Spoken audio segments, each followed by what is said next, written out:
world with a touch of ease. I'm Caren Kibbett, and it's always a pleasure to have you with us. Now, before we dive into the bulletin, allow us to take a moment and celebrate someone very dear to the Easy Friday family. Today is a special day for our very brilliant and ever-eloquent business anchor, Wairimu Njenga. It's her birthday. From all of us here at the newsroom, happy birthday, Wairimu. We celebrate your brilliance, grace, and the clarity you bring to our screens every evening. Here's to many more years and impact and excellence. Now, let's take a look at what's making headlines tonight.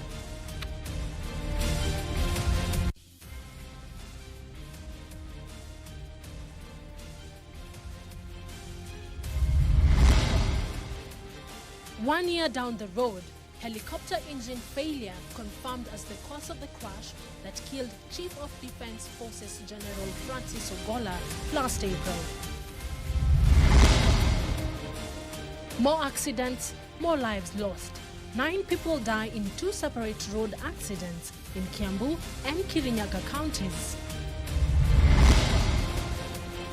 Freedom of expression. Government says it has not banned the play Echoes of War by the Butere Girls School.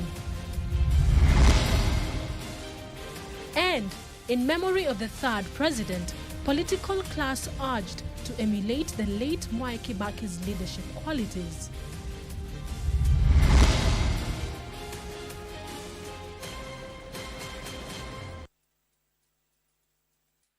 This is Easy Friday. Our sign language interpreter this evening is Lucy Maura.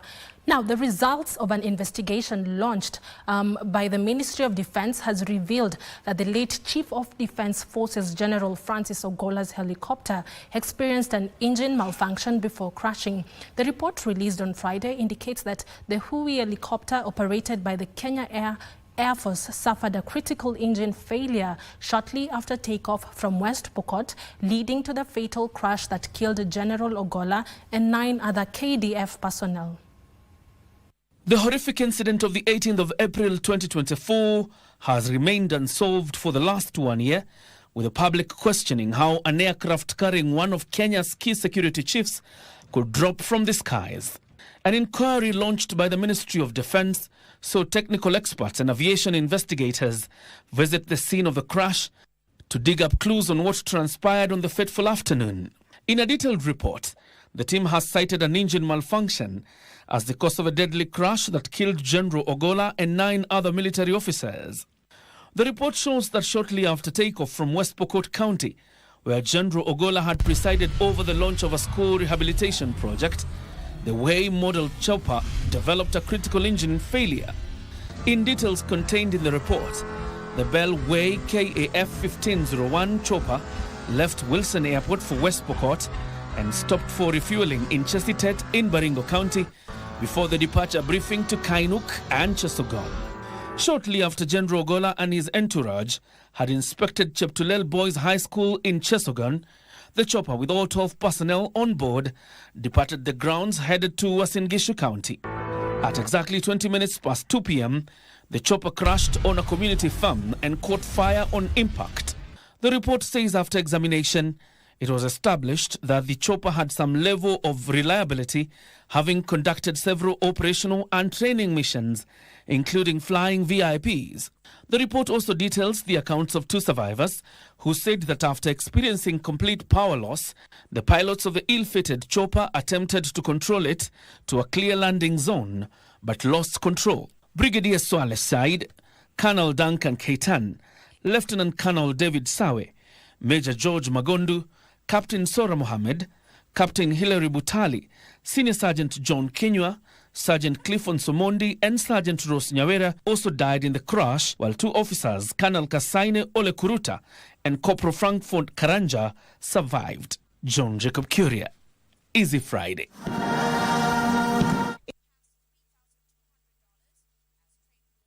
Thank you, Curio, for that report. Moving on, Interior and National Administration Cabinet Secretary Kipchumba Murkomen says the government values free speech and is not in the business of censorship. Speaking in Tana River County, Murkomen said the government never condemned the play Echoes of War, which was to be staged by Butere Girls students on Thursday during the 63rd Kenya National Drama and Film Festival in Nakuru County, but was against politicians using schools to settle political scores.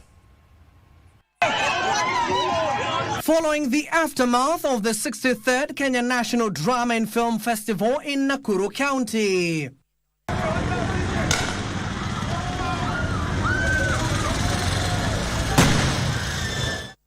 Interior and National Administration Cabinet Secretary Kipchumba Murkomen now says that the government never condemned the play Echoes of War, which was to be staged by Butere Girls students. As the security sector, we protect our children and they have a right and freedom of expression.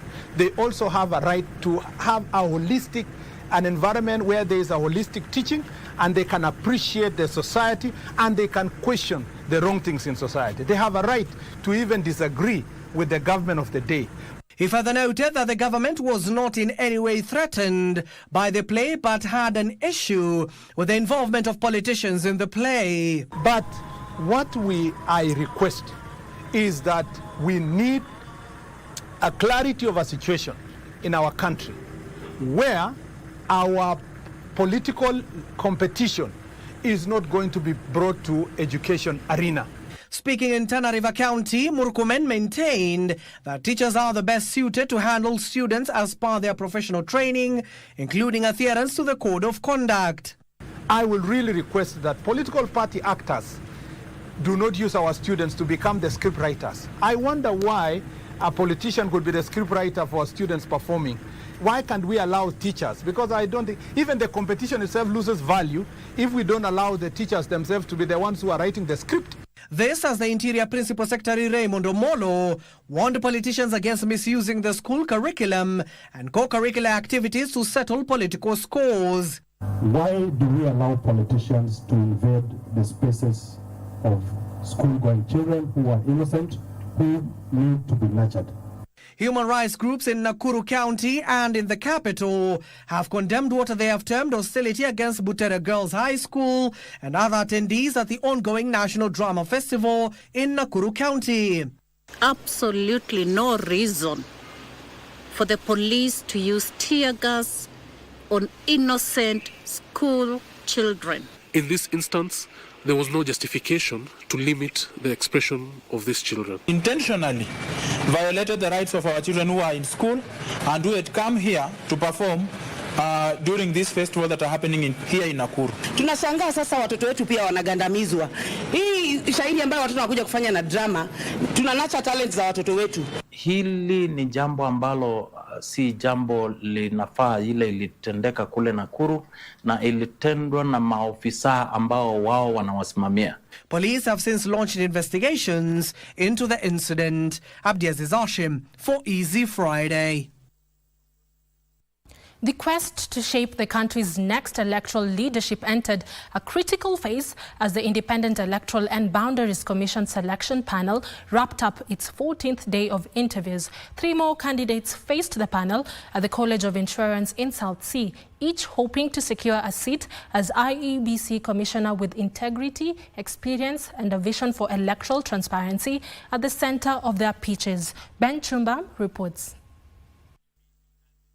On day 14 of the ongoing IEBC Commissioner interviews, the selection panel chaired by Dr. Nelson Makanda sat down with 3 more candidates, each bringing a unique background to the race for a seat at the country's top electoral body. First on the hot seat, Kennedy Kaunda Abuga, the Director of Legal Services, Communications and Security at the Central Bank of Kenya. Having served under 5 CBK governors, Abuga told the panel he will prioritize strengthening the code of conduct for commissioners if appointed. So what will you do if given an opportunity at IEBC? I believe IEBC has a commission charter or code of conduct for commissioners. We will need to have that reviewed and strengthened. If they don't have a commissioner's charter, that will need to be put in place immediately.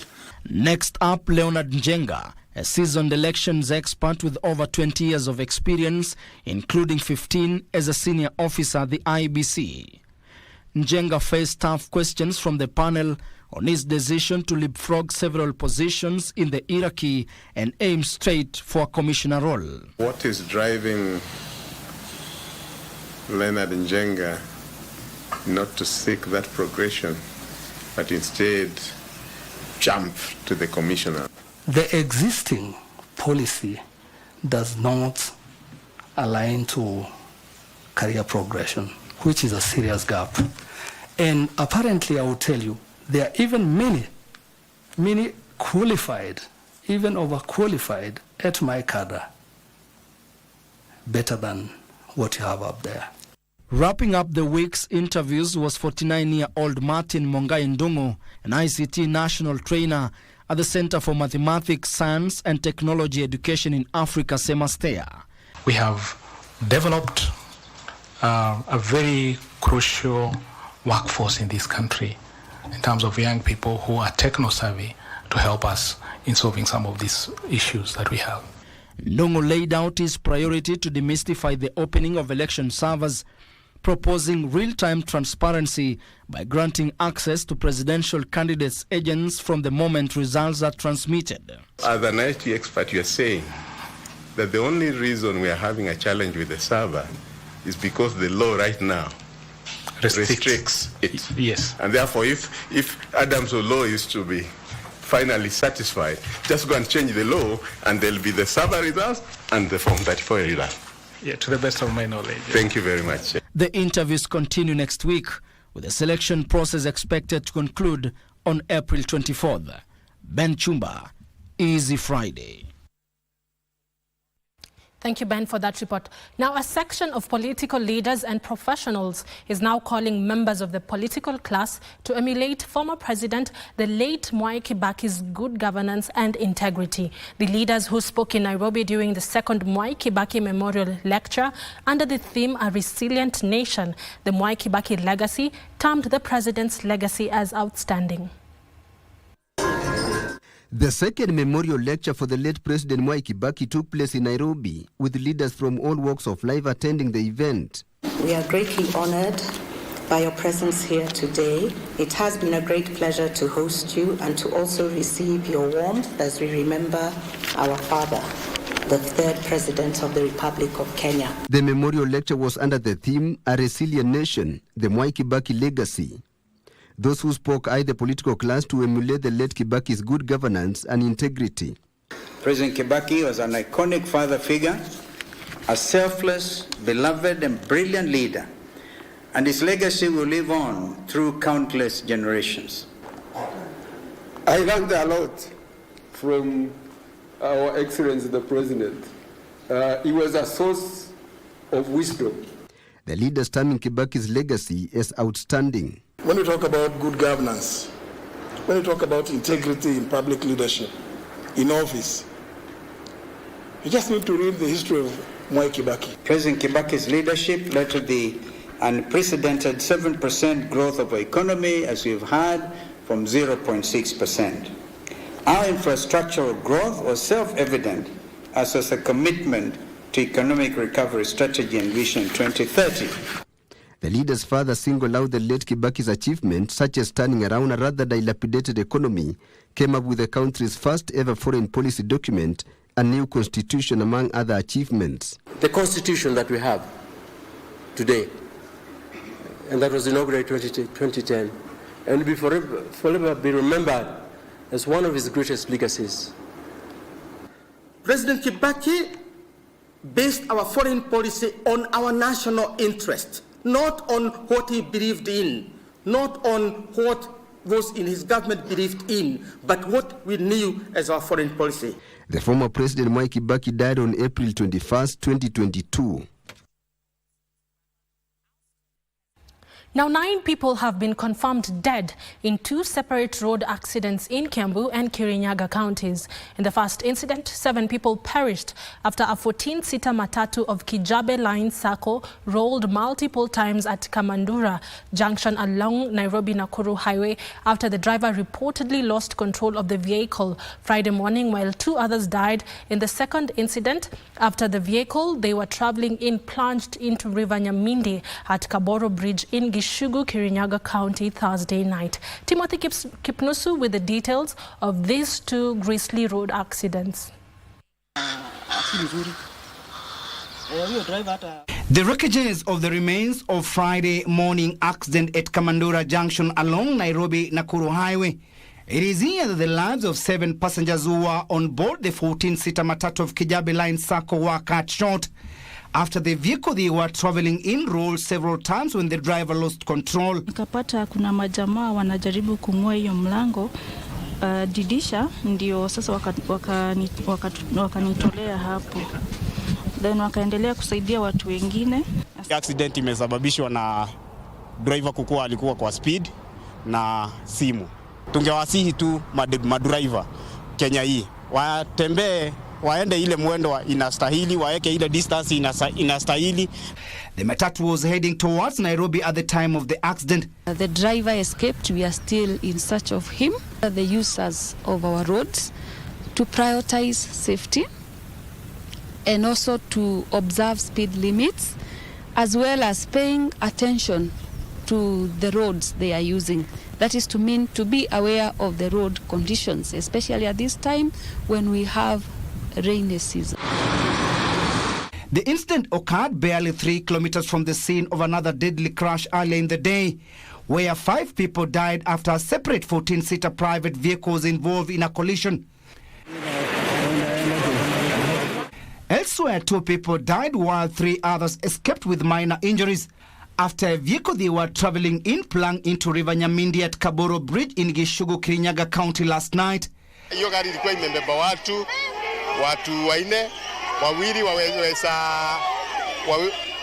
wawili waliweza kuruka, lakini wale wengine 2 walibaki kwa gari.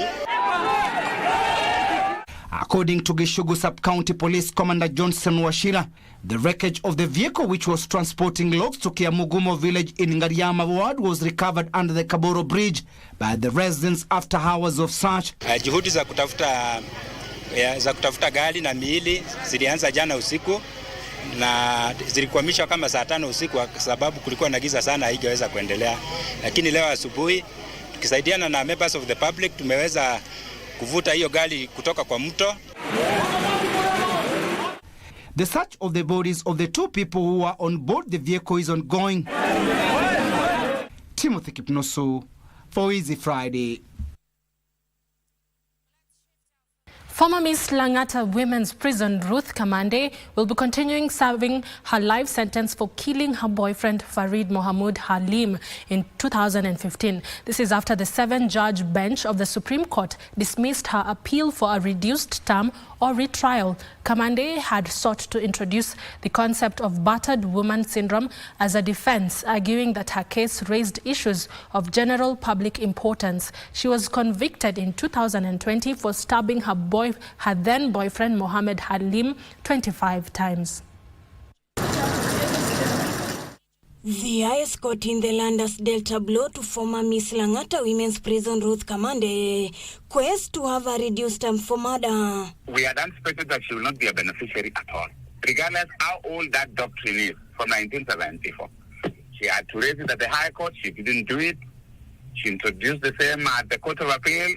It was declined, and it was bound to miserably fail. The Supreme Court ruled that the concept of battered women syndrome as a defense was neither raised during the initial trial at the High Court nor during an appeal, despite the doctrine being recognized in legal system in Kenya since 1970s.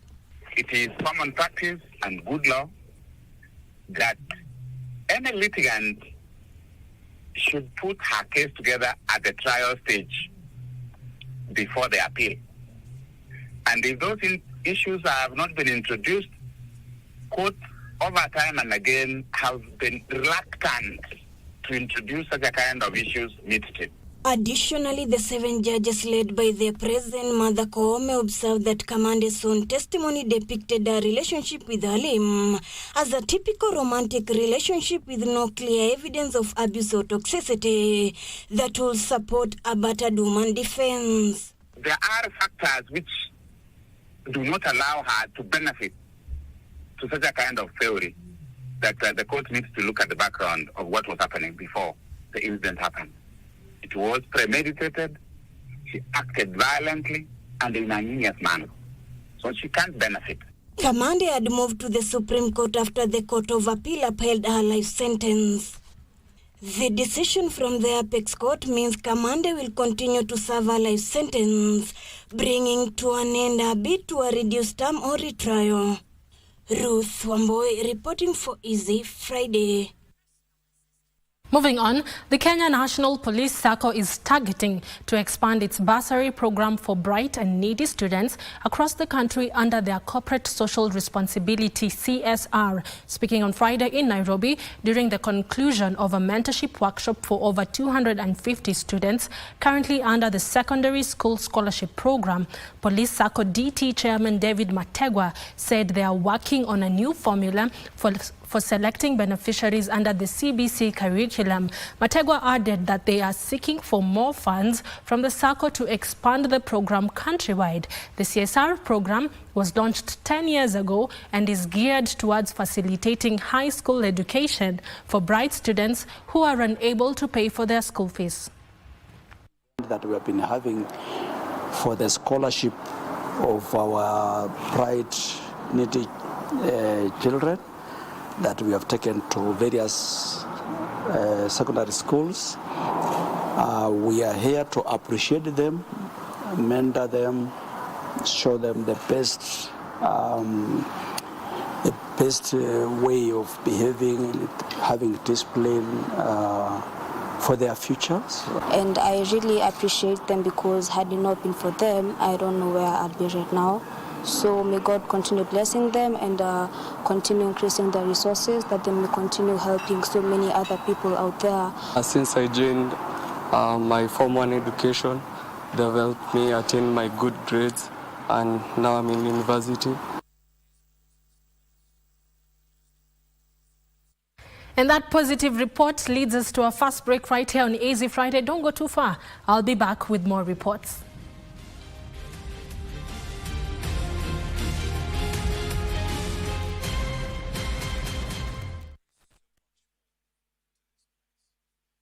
Town Express! Twende bwana, town! Watu ya town, twende. Kaambia hapo nyuma, bado haijajaa, dere, watu wengine 7. Kwani wazako si ungekulia kwenu? Sasa umetoka wapi? Mimi sitaki mahindi leo. Wewe unamchia mkate. Siagushi mkate fubi.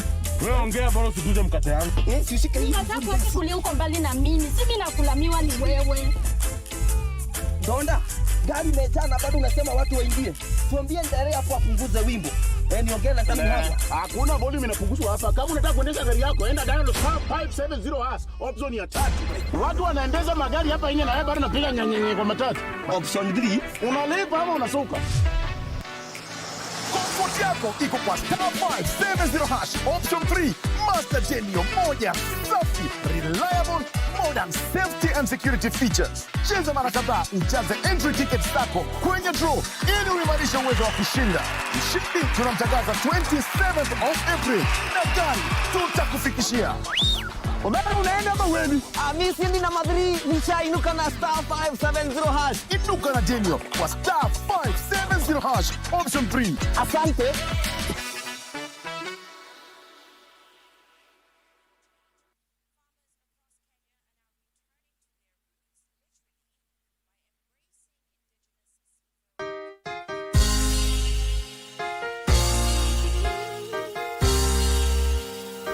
In the name of Jesus Christ, Mungu anatarajia ukanyange hatua mbele.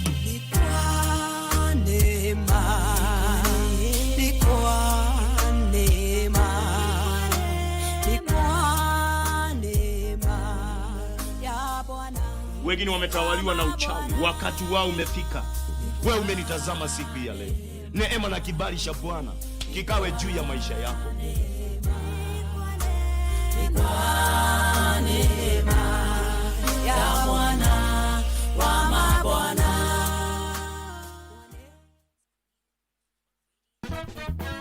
We are joined by pastors' wives who are going to share their stories. Here I am, 20 years down the line, a pastor's wife. Along the way, he became a pastor.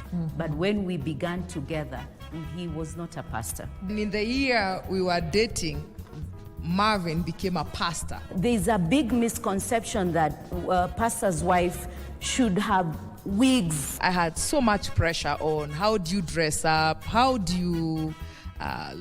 and it was very depressing. I fell into the trap of trying to fit into people's expectations. At times we think we are very ready for it, but actually we are not ready. You cannot do marriage alone. You have to have people who you're looking up to. You have to adjust as the time goes by. Yes. When things are thick, you also look for help.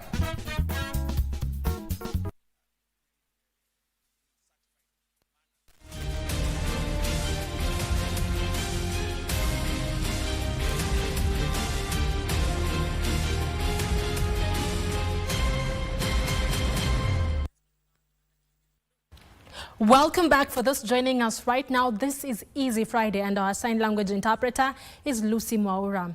Now, over 300 women-owned enterprises, including 17 group-owned businesses drawn from 21 counties, have benefited from both financial and a capacity-building program courtesy of a local research firm. The Women's Economic Empowerment Hub at the University of Nairobi under the African Women's Studies Center targets to improve women's welfare as well as inform policy formulation that will support the sustainability of the women-led enterprises across the country.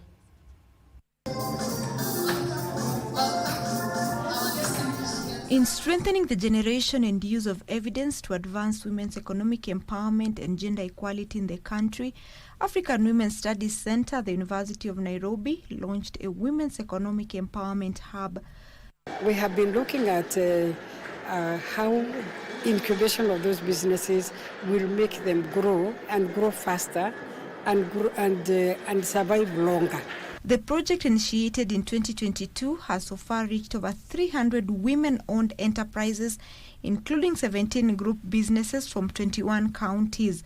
Those women businesses, within a period of 3 years, we have observed them for 3 years. Their businesses have been able to grow. They spent more time in their businesses than they were doing before. Their sales have increased. But all of this bringing the idea of value addition, on products that we take for granted, that we know and that we have used throughout our lives, I think is totally amazing. I think is groundbreaking. The idea, a brainchild of scholars led by Dr. Nkatha Kabira, worked closely with the beneficiaries to monitor and assess their activities and document challenges and successes they can build on to ensure sustainable growth.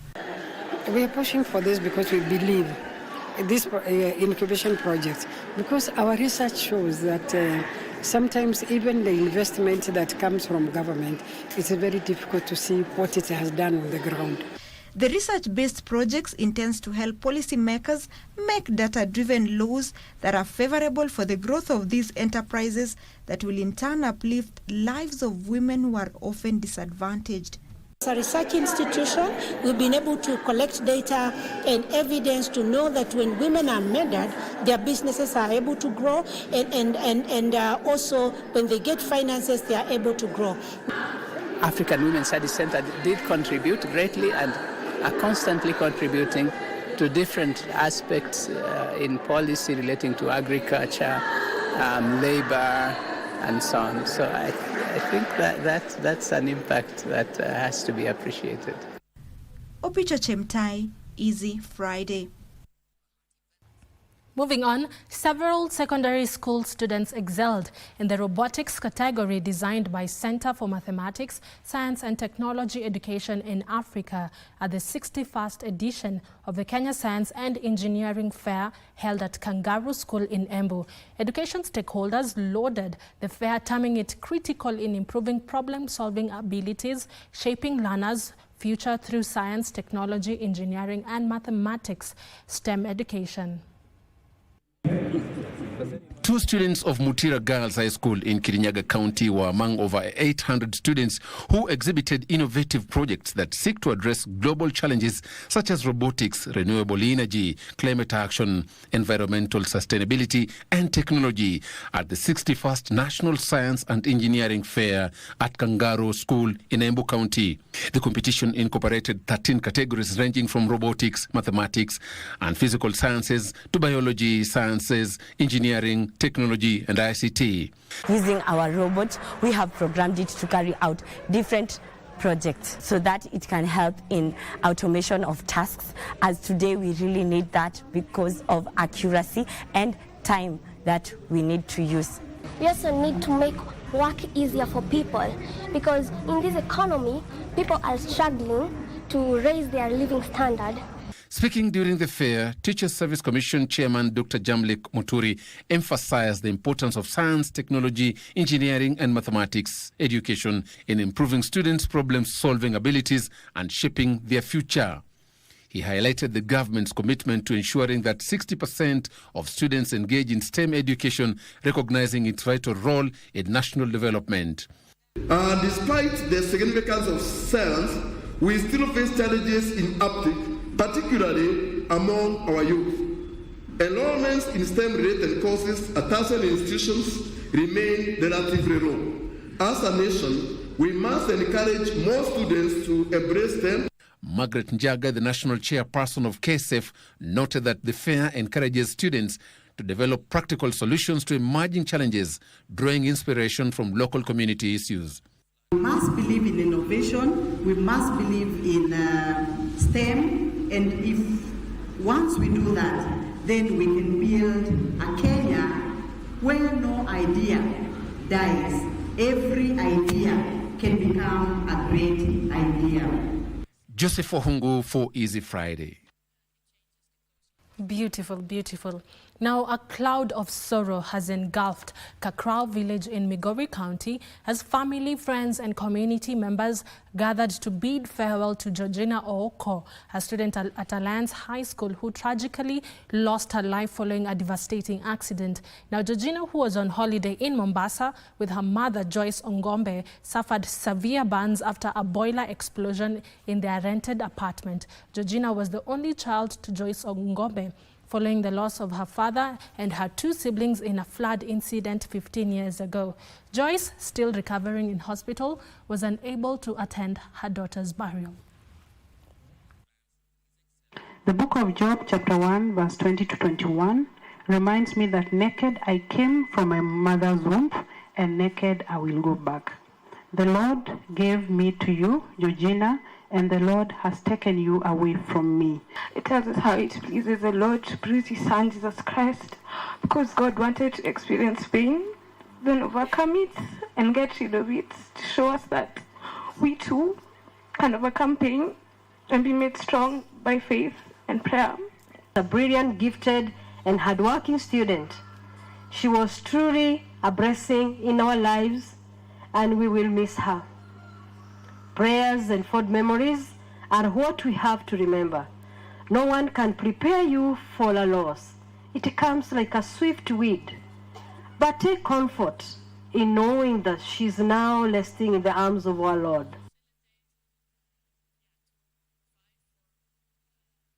Our sincere condolences to the Alliance Girls Fraternity, and may Joyce Ogombe, we wish you a quick recovery. Moving on, the East African Community Secretariat on Fisheries and Aquaculture is working on modalities to disburse the more than 200 million shillings meant to tackle illegal fishing on Lake Victoria. The signing of the Memorandum of Understanding will empower the Secretariat to implement the strategies agreed on to drive sustainable fishing on Lake Victoria. Wycliffe Fokech reports. 10th sitting of the East African Community Secretariat on Fisheries and Aquaculture established that illegal fishing remains the biggest impediment to sustainable fishing on Lake Victoria. To curb the menace, the Secretariat is working on MOU submissions by member states to have the 206 million shillings already collected as trust fund disbursed to member states to drive combative measures. There was a fund which has been there and we have been keeping it. The reason has been that some of the partner states had failed to come up with a memorandum of understanding on how we can transfer that money for operations. This money will be dispersed to member states so that we can undertake those specific assignments of ensuring we clean up Lake Victoria. We clean up whatever makes our fisheries unsustainable. The fund will also facilitate strategies geared towards driving aquaculture growth in the region. In our different countries, we must cherish that Lake Victoria is our white gold that will give us revenue. We are moving forward with common vision that collectively we have a historical responsibility to sustain this lake for the future generation. Mining, Blue Economy and Maritime Affairs Cabinet Secretary Hassan Joho, who is the new chairperson of the Ministers' Council, noted the need for behavior change among the fisherfolk within the East African community on matters fishing for sustainable fishing activities. What we have achieved today is to agree on the parameters and the challenges in the areas like rightly put by my colleague from Uganda, illegal fishing, unregulated fishing, usage of disallowed equipment that ruins the potential that our lake has to offer. Management of fisheries largely has changed from the ecology and biology of the lake to human behavior. So number one, we are going to speak to our people because they are the ones who are destroying this lake. For Channel 1 from Kisumu County, I am Wycliffe Okech. Former Bungoma Governor Wycliffe Wangamati on Friday presented himself before investigators following summons by the Ethics and Anti-Corruption Commission. The former governor presented himself to the EACC Western Regional offices in Bungoma County. Wangamati is being investigated over allegations of theft of public funds through irregular awards of road construction tenders worth over 70 million Kenya shillings to companies he is linked to, alongside his 5 brothers. The award of tenders is said to have taken place during the 2017-2018 and the 2021-2022 financial years.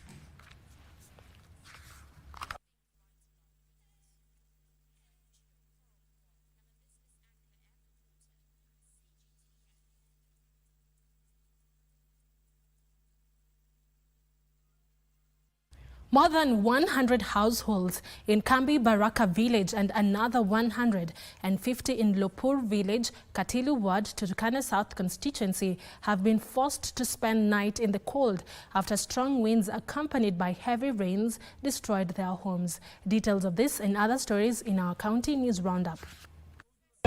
More than 250 households in Kambi Baraka and Lupa villages in Turkana South have been left homeless after heavy rains accompanied by strong winds destroyed their homes last night. The affected residents are now appealing for urgent assistance, among them shelter, food and clean water. Pepo ambao ulikuwa ajabu na iliweza kubeba nyumba nyingi zaidi katika area hii. Hata makanisa yakabebwa. Tunaomba serikali ya kaunti itusaidie pamoja na national government, pamoja na wafadhili wengine watusaidie kwa hii janga la njaa. In Trans Nzoia County, residents have been urged to remain vigilant following heavy rains that continue to be experienced in the northern Ufa Valley, raising fears of possible floods and landslides. The county government, in collaboration with the Red Cross and other disaster response agencies, has launched awareness campaigns to help at-risk communities stay safe and informed.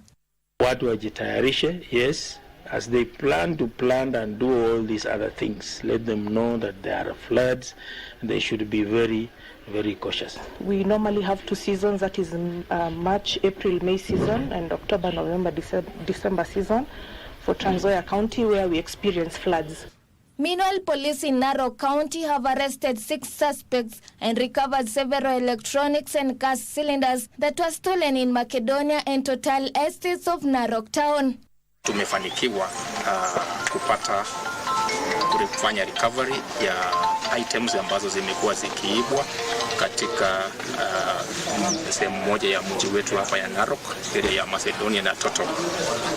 It's very unfortunate ya kwamba in the last few days tumekuwa experience cases of housebreaking and burglary and robberies. And residents of Zombo in Lungalunga, Kwale County have raised concerns of a severe shortage of medicines in local dispensaries, citing delayed funding from the national government. Katika wodi ya Zombo tumekuwa na changamoto kubwa hususan katika upande wa madaktari na upande wa madawa, ambapo katika hizi dispensaries zetu ama hospitali zetu za ngazi ya chini kabisa zina hiyo shida. Finally, Migori County institutions and private property owners are facing financial challenges in removing asbestos roofing following a government directive due to health risks associated with the materials. 6,362 square meters of this compound buildings are asbestos roofed. And that's a big challenge because it has been proved that these roofs are carcinogenic. They cause cancer. Reporting for Easy Friday, I am Monica Maina. Now finally to a segment we all usually look forward to every Friday right here on Easy Friday, the Savage Netizens. In this week's segment, peace suspended, violence unboarded. What a week this was when peace was dramatically thrown out the window. Here now is the week's edition of Savage Netizens with Tess. So, what transpired this week?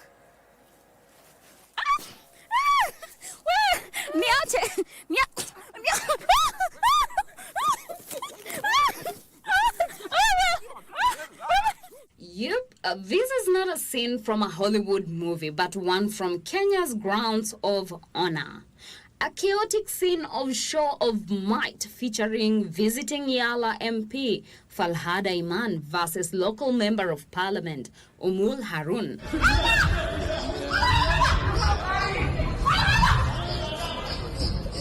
While the two were involved in a tango, the cameraman is shouting, "Wachana na hao wapigane," left netizens typing and deleting. Wachana. I don't want peace. I want problems, always. As they wondered what might have triggered the hot brawl. That one we are not going to tolerate at all. At all. I've said. The local opponent was overheard blaming the color of her dress for the loss of her home march. I did not anticipate a fight, Honorable Speaker. If you saw the video, I was in a white dress. Somebody in white does not come to fight. And the lady is known. There is no scientific evidence to that. Mr. Speaker. Bwana, watu si wajinga bwana. Watu si wajinga vile mnadhani. Netizens can't wait for her away march.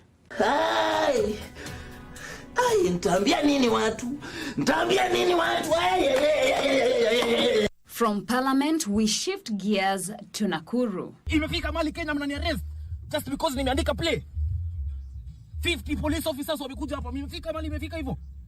Wewe ni DCIO, Manduru. Wewe ni DCIO, niambie nimefanya makosa gani? Mchezo. Nimeandika mchezo. Butere Girls' Echoes of War spiraled the annual national drama stage into a real drama in the streets, leaving the netizens hitting the keyboard with their teeth. Ooh la la. We, nyinyi ni Butere Girls? Nyinyi ni hao mnajua sana. Darasa moja A. Katika darasa la Yo play yenu haina nini? Haina mahali kuna makofi. Just in case you missed the now famous Echoes, worry not, for this is how everything went down. Nimeona mmelia sana juu hiyo skito chini wa performia na juu venye iko. So, yeah. So naanza. Shule la Butere. We, wa? Hapa naweza athirika, hata naweza kufa kwa sababu naangalia naona tuko na mahali pa hatari. But imagine the reaction you get for messing up with an outspoken generation that even its teachers have resorted to innovative ways of teaching.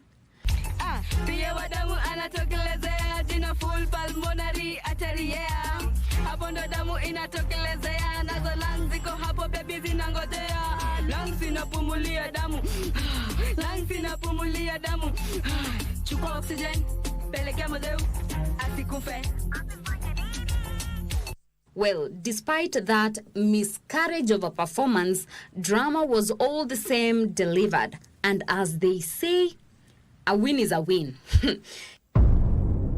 A win is a win. A win is a win. I don't care what y'all say. A win is a... Here now is the week's banger. What would I be doing with a girl like you? Unless I've got nothing else to do. What would I be doing with a girl like you? Unless I've got nothing better to do. You can't wash, can't cook, can't iron, can't clean, can't bubble, can't wine, can't nice up the scene. You can't wash, can't cook, can't iron, can't clean. Learn to do something, then you can come in. Every day you sit down and a labba. Shut people business on the corner. Well, that's it for us. Catch you next week on Savage Netizens for Easy Friday. I am Teresa Mutai. Go left your house, chaka chaka. Don't even know.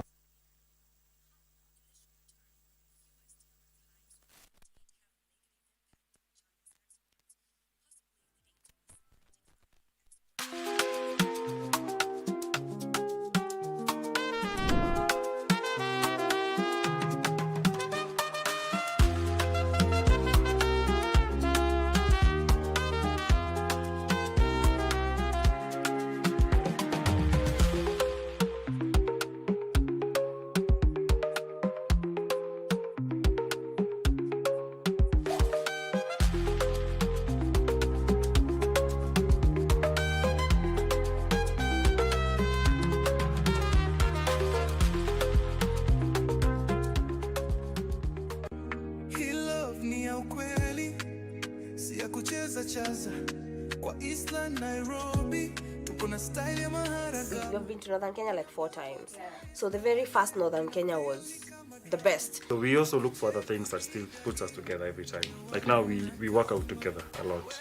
Why did you leave the toilet seat up? I'm like, just close it. Imagine we are all going to work in the morning. Alafu now he's in the kitchen preparing his own egg. Sausage yake, beef bone yake, mkate yake. Mara sometimes najisavia na kaa chini. Msijika uko njaa. Why are you not asking? Don't assume that I'm not eating.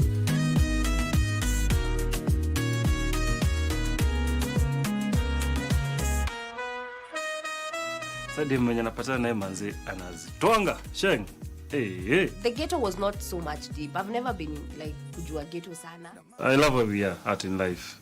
And you're the mother of my kids. I'll always be by your side, no matter what. You know that. I got your back. Hakuna kitu tutaweza.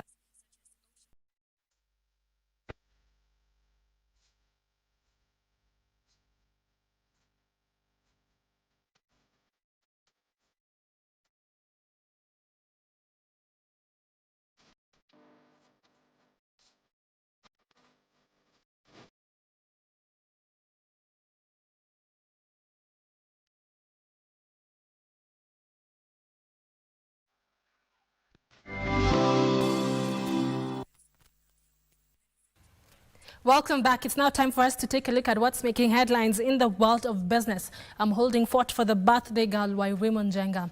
Now, innovators should consult farmers during inception of their inventions to ensure maximum uptake. Agriculture Principal Secretary Dr. Paul Rono says farmers' input in research and innovation will ensure inventors get return on their investment due to a ready target market. Innovators are urging the government to increase allocation for research to at least 2.5% of the total budget to increase food production. They argue that increasing funding for research would help reduce the cost of production and grow agricultural productivity. Also, we have to make our science attractive to the private sector to invest in the technologies and the innovations that we are trying to develop. Partnership is about creating incentives. Why are we partnering? Innovators have been advised to incorporate the views of farmers while developing their inventions to customize them to the targeted market. Wherever you are outside this meeting, outside this 5-day event, please remember to talk about our farmers. There is no discussion if farmer is not at the center of it, and bare minimum capacity building. They are also challenging governments to co-fund and share agriculture scientific and research to bridge the funding gap. The biggest challenge we normally have is that a lot of work has been done, a lot of technologies have been developed, but they are not getting out there. Nobody knows. There are so many research material, but they are in shelves. Please tell everybody in your room to clean the shelves and action. They were speaking during the just concluded Science Week at the UN headquarters in Gigiri. Benson Rioba reporting for Easy Friday. Moving on, cooperative societies should embrace fintech to remain relevant, competitive and sustainable in a rapidly evolving financial landscape. Now, Cooperatives Cabinet Secretary Wycliffe Oparanya says integration of fintech will empower cooperatives to extend services to rural and marginalized communities via mobile platforms, leveraging on the country's high mobile penetration. There are over 25,000 registered cooperatives in Kenya who contribute about 30% to the national gross domestic product. The government is dedicated to equipping cooperatives with the tools and knowledge to manage both financial and operational risks. By adopting sound financial management practices, cooperatives will be better prepared to navigate market fluctuations, inflation, and other economic challenges. However, majority of cooperatives are seemingly stuck with paper-based transactions or legacy systems, leading to high operational costs, slower service delivery, and errors. We are working on integrating digital lending platforms into the cooperative sector. Plans are also underway to roll out government-backed fintech solutions as government implements guidelines on digital financial services. Regina Manyara reporting for Easy Friday. Thank you, Regina, for that report. Moving on, the youth should take advantage of the high internet penetration in Kenya to explore income-generating opportunities online. Jane Kinyanjui, the Communications Authority of Kenya, is challenging the youth to sharpen their skills for the changing job market and online work. Kinyanjui says the Communications Authority of Kenya is utilizing cash from the Universal Services Fund (KITI) to put up telecommunication infrastructure in remote areas that are termed as commercially unviable.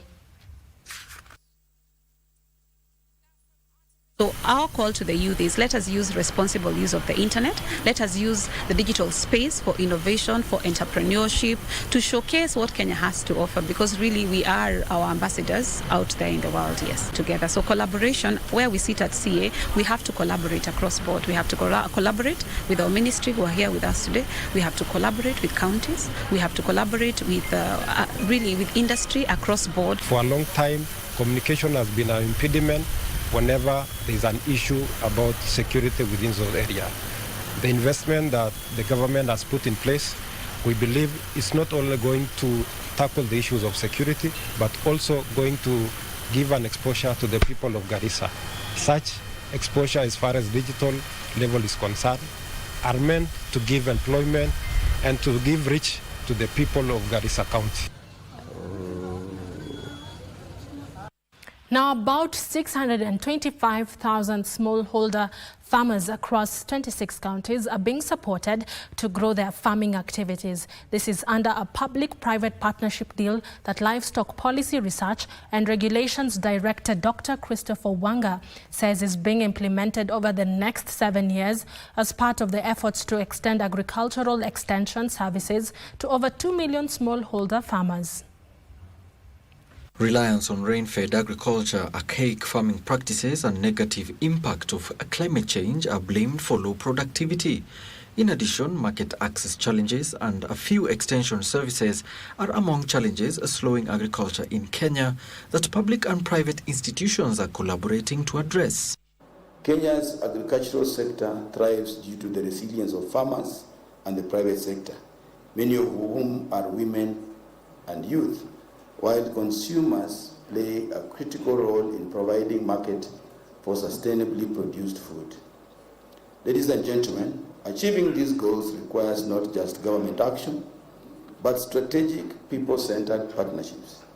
It is in this spirit that we celebrate the collaboration with Heifer International. We're launching the Practice for Change signature program, which we see as a long-term collaborative effort with the government. What this does is this program reflects our shared commitment to inclusive rural development. It's really built on the strength and the potential of Kenya's farmers. The program is expected to strengthen women and youth groups, increase income for targeted smallholder households, improve nutrition and food security in selected value chains. The journey is not going to be a short one. It is one that we're fully committed to. Heifer is here to stay. You will see me again. I can promise you that. And we're especially committed to ensuring that women and youth are fully included in this transformation. Dairy, poultry and crops are the value chains to benefit under the program. If implemented well, the Practice for Change program framework will support the transformation of Kenya's agricultural sector and uplift the lives of our smallholder farmers. Alan Aoko, Easy Friday. Now, farmers should embrace renewable energy solutions for irrigation systems to reduce their cost of food production. Association of Startups and SMEs Enablers CEO Masiki Malat is challenging public and private institutions to explore synergy in modernizing agriculture. He also challenged innovators to focus on developing technologies that are affordable and tailored for the unique needs of local farming communities. We're looking at how their solutions how their innovations can bring about solutions at the policy level, bring about solutions at the market level, talking about market dynamics, bring solutions around mindset shift, which is very much needed. As of now, as you know, that Kenya is actually leveraging on more than 70% of renewable technologies, but for the smallholder farmers, they're still lagging behind in terms of the infrastructure, in terms of actually accessing the capital needed to really support these farmers adopt renewable technologies. I think to make it accessible, the first thing is that farmers need to have mechanisms through which they can not only acquire the devices they may need, but also adopt their own, what you can call innovations that are much sort of smaller in scale. 5 water pans have been revamped in Laikipia, offering farmers in the area an opportunity to produce food throughout the year. Speaking during the launch of the Water Pan Improvement Program, Irrigation Principal Secretary Ephantus Kimotho said the initiative that is being undertaken by the National Irrigation Authority will also feature the construction of liners on water pan walls to retain water during the dry season. This county doesn't have a lot of permanent rivers, so one way of ensuring that they also have water, we have equitable distribution in the country, is to do such programs and many others that will help us in water harvesting, so that we can be able to change our economy and also encourage the youth to plug into it, because irrigation has proven that to attract many youth because the returns are high. Now, finally, an initiative to mechanize farming for over 300,000 farmers through partnerships with and equipment and tractor farms, as well as county governments to subsidize costs. Absa Bank Kenya Business Banking Director Elizabeth Wasuna Ochwa says the initiative targets to mechanize more than 150,000 acres of land and generate up to 3,000 jobs in agriculture-related services. A partnership involving Hello Tractor, John Deere, Absa Bank Kenya and county governments has been rolled out to support the purchase of tractors and equipment for use by Kenyan farmers on a pay-as-you-use basis. The days of doing things in a traditional way are long passing. They are passing. We have to be able to move with the times. We have to be able to move with technology. We have to be able to produce more in the same piece of land. Land is not expanding, is it? Land is not expanding. But the question is, how can we do more with the piece of land that we have? Farmers are able to hire and use tractors through an app that connects farmers leasing tractors with the owners, suppliers and manufacturers and associated implements. This is expected to expand access to mechanized farming solutions. 3 years ago, Kisumu was our first location, and we started with 0 tractors. And now we're up to 50 tractors financed in Kisumu. That's 50 new pieces of equipment serving over 50,000 acres. The governor is very keen on securing our county food-wise. And it can only happen when our farmers adopt modern technology to do their farming. The program is expected to boost agricultural productivity and income by enabling smallholder farmers to produce nearly 1 million metric tons of food worth more than 21.4 billion shillings.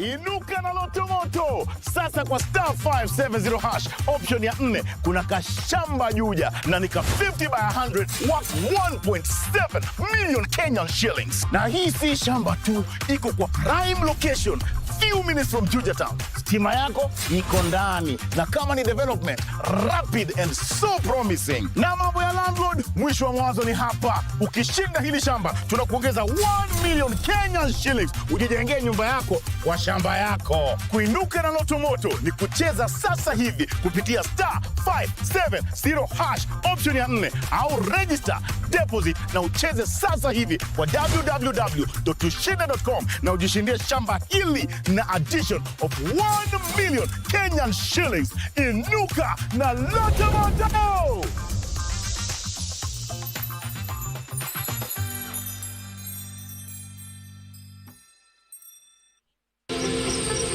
Wiki hii kwenye Mkulima tutajifunza kuhusu kilimo katika maeneo kame. Kisha tuangazie kilimo mjini. Vijana wache kuchagua kazi, wajitume, wakuwekwa wafanye tu kitu inasaidia tu.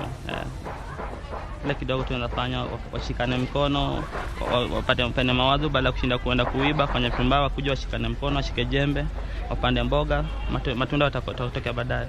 Usikose kujumuika nami Francis Ngala siku ya Jumamosi saa 10:30 upate mseto kamili wa kilimo.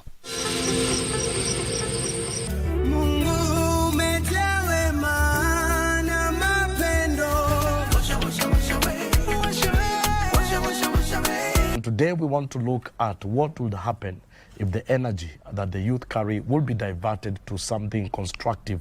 This is not to say that all they do is destructive, but just looking at what about if we focus all this energy and see what kind of a nation we are going to create. At the end of the day, God requires us to serve him in a young age. When you have the energy to do that, when you have the strength to do that, not when you are old, let me go and serve God, because you think death is near, so that's why you want to serve God. How strong are you? How strong are you? How strong is your Christianity? Ile kwa kwa ukweli ama ile uongo? Because kama ni kwa ukweli, no matter what happens, the chokers of life, the peer pressures, the issues of life, the influence of this life is going to affect. At the end of the day, you know, cross. You have to keep on looking at it. Jukunazo zemangeo kitu ni cliche.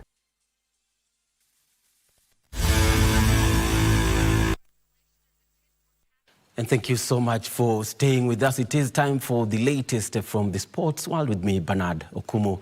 President William Ruto has expressed satisfaction with the ongoing construction of the world-class Talanta Sports City Stadium in Nairobi, a project poised to significantly boost Kenya's sporting profile.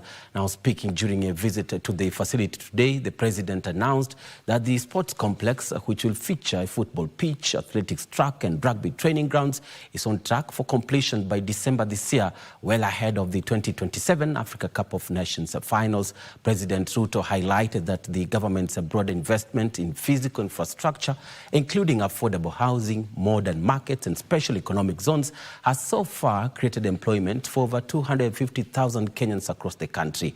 He reaffirmed the government's commitment to enhancing sports facilities to ensure that Kenyan athletes have access to high-quality training grounds. In addition to hosting AFCON in 2027, Kenya, alongside East African neighbors Tanzania and Uganda, will also co-host the Africa Nations Championship CHAN in August this year. Na unajua kuna watu wengine wanasema ati watasimamisha affordable housing, watasimamisha mijengo kama hii, ati watasimamisha markets, ati wataondoa sijui mambo ya fund ambayo inasimamia hii mambo yote, kwa sababu hawaelewi ya kwamba hii miradi ya affordable housing, market, stadium, physical facilities inasaidia kuajiri vijana wengi katika taifa letu la Kenya. Na mimi nataka niwaambie hii itaendelea bila break.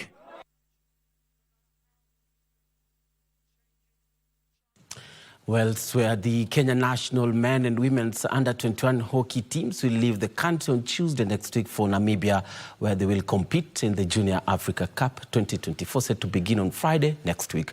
The Kenyan teams were named today afternoon at City Park here in Nairobi ahead of their departure. After a long trimming process that saw more than 100 players turn up for selection of the national junior hockey teams, it's down to 19 players each who will make the national Kenyan teams for the Africa Junior Cup 2024. A total of 25 players in each of the two teams were selected to join camp, but only 19 each will travel to Namibia next week for the tournament set to be held from the 18th to 25th of this month in Windhoek. I think we stand a very good chance of qualifying for the forthcoming Junior World Cup. So it is all for us to give it away. But if we put our best foot forward, I don't see ourselves missing out. The Kenyan men have been pulled in Group A of the tournament together with South Africa, Namibia and Nigeria, while Pool B has Egypt, Zimbabwe and Zambia. The Kenyan women are in Group B together with Zimbabwe and Zambia, while Pool A has South Africa, Namibia and Uganda. Ghana withdrew from the tournament. Mazoezi imekuwa sawa. Wachezaji wana respond vizuri kwa mazoezi. They're trying to get all that instructions they're being given. The coaches are also working together to make sure that the girls get to the required standard.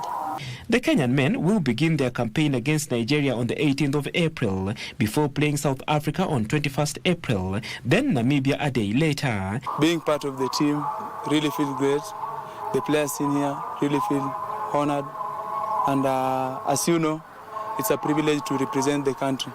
The women will open their group stage campaign against Zimbabwe on Monday 21st before playing Zambia in their second pool match on Tuesday 22nd April. Chemistry, we've bonded well as we've been training, like I said earlier, tumekuwa pamoja since August, so we've got a lot of time to bond. Hadi sahi tuko camp, tumebond vizuri. The chemistry is well. The two teams are currently in residential camp before leaving on Tuesday for the tournament postponed from last year. And preparations are in top gear ahead of the national finals of the Bingo Fest, scheduled April 15th to 20th in Kisumu. The festival is a multidisciplinary sports extravaganza that involves basketball, rugby, football, and athletics. Meanwhile, Njoroge Kibugu made the cut for the final qualifying round of the ongoing Sunshine Golf Tour in Johannesburg, South Africa. The Bingo Fest finals will consist of 16 football teams, both men and women, 24 rugby and 32 basketball teams, while athletics will see the participation of close to 250 runners. A total of 31 million shillings in prize purse has been set aside for the games. Winners in football and rugby, both men and women, will be awarded 2.5 million shillings each, while the winning teams in the 3-on-3 basketball will go home with 750,000 shillings. The first runners-up for football and rugby will be awarded 750,000 shillings, while the second runner-up are set to receive 400,000 shillings. In basketball, the teams that finish second and third will take home 400,000 and 200,000 shillings, respectively. The winner of the 10,000 meters race will be awarded 400,000 shillings. To Kisumu as we head there for the Bingwa Fest National Finals. So come out and support your team as we look for the national champion. Elsewhere, Njoroge Kibugu made the cut to play in the last round of the Sunshine Tour qualifying round at the Par 71 Huron Bank Golf and River Resort in Johannesburg, South Africa. Njoroge shot rounds of 3 under par 68, 2 over par 73, and 1 over par 72 in round 3 to take his score after 54 holes to par 213. It tells me I'm consistent. I hit plenty fairways, enough greens to make enough pars. I gave myself chances for birdie on the front nine. They just didn't drop. I'm quite surprised I made more birdies on the back nine. But I'm just missing it in the right places and just keeping myself in play. Placing him T41 within the cut line, which was set at 1 over par. He will join the field of 50 others who will proceed to play in the final round for a chance to qualify for the Sunshine Tour in 2025-2026 season. Top 20 finishers out of the 152 players will qualify for the final round. And to rugby now, where the National Rugby Sevens team, Kenya Lionesses, has qualified for the playoffs of the World Rugby Sevens in Los Angeles, USA. Kenya qualified after winning their opening Group A match at the ongoing third round of the Challenger Series in Krakow, Poland. Kenya defeated Belgium 12-0 but lost to Thailand 12-28 in its second group game. But the win against Belgium was enough to see them through. They wound up their pool matches with a 12-7 win against Colombia to clinch a slot in Saturday's semis. Kenya leads the Challenger Series with 40 points. South Africa and Argentina place second and third respectively. The fourth spot is a contest between Thailand and Colombia. Top 4 teams from the ongoing leg in Poland will qualify for the playoffs of the series, scheduled May 3rd to 4th in Los Angeles.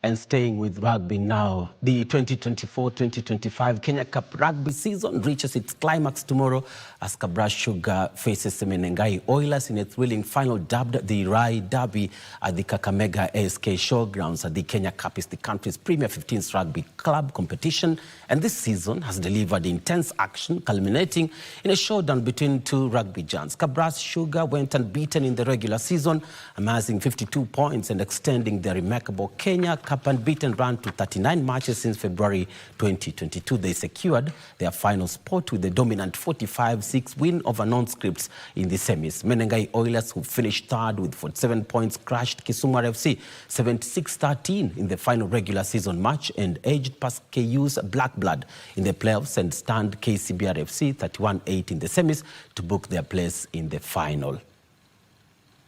This will help them. And Dukisa, he has predicted.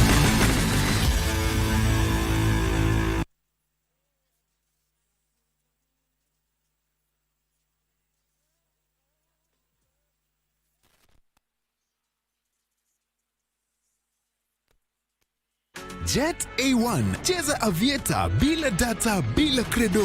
Dial *892# for instant takeoff. Pepea bila pressure kucrash au kucash out. Avieta bila data, avieta bila credo. Uko na kabambe, wewe pia ni rubani mnoma. Dial *892#. Jet A1, michezobet.com. Cheza kwa kuwajibika. Kushiriki ni miaka 18 au zaidi. BCLB license number 0000664. Stop. What's wrong with you? I said stop the car. You mean Dan is missing? What do you know about this? I had nothing to do with this. Don't play dumb with me, Millicent. I came across a poster. Dan again. What's wrong with your tata? That is full of wonders. Hello, Margaret. Oluwali Margaret. Wow. I told you I'll take care of everything. Were you also part of my abduction? Oh, shut up, Alice. I'm going to find out. Why haven't you found out already? You know what? I think we're done here. Just leave. Katunda wange. So you guys are friends now? You wanted to kill my daughter. Murderer.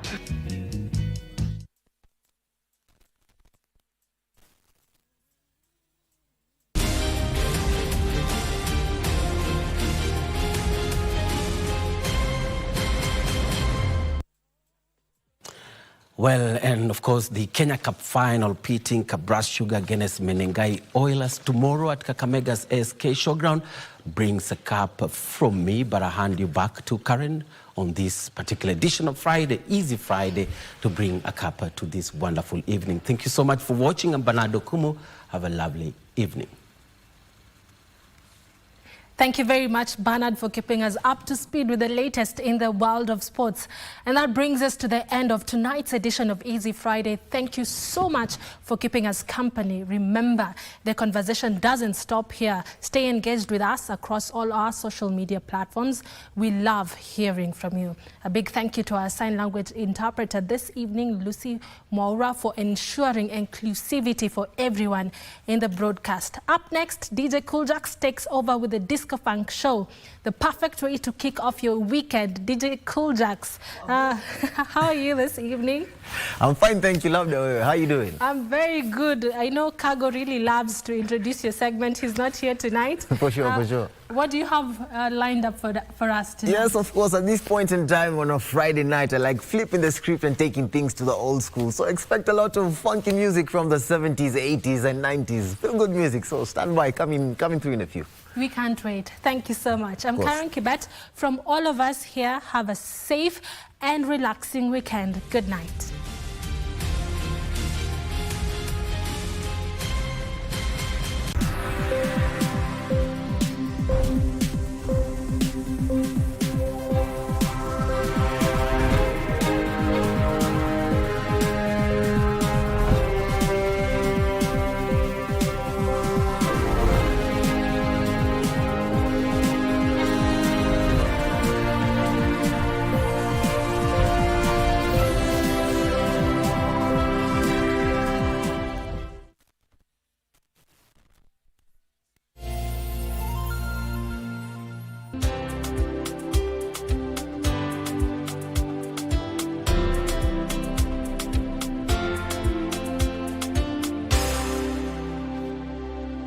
Kupitia *570# tunakupa nafasi ya kuchomoka na this beautiful Mazda Demio.